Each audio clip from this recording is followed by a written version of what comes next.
एक दिन अब्दुल हादी अपने कमरे में बैठा किताब पढ़ रहा था। अचानक किताब चमकने लगी, जैसे उसमें कोई जादू हो। किताब ने कहा, अब्दुल हादी, क्या तुम सीखने का सफर शुरू करना चाहते हो? अब्दुल हादी हैरान हो गया।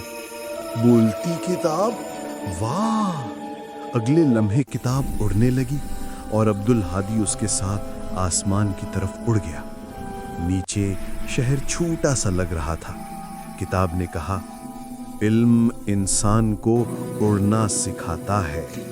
अब्दुल हादी ने मुस्कुराकर कहा, मैं वादा करता हूं रोज कुछ नया सीखूंगा। और यूं अब्दुल हादी का इल्म का सफर शुरू हुआ। सबक: इल्म सबसे बड़ी ताकत है जो इंसान को बुलंदी देती है।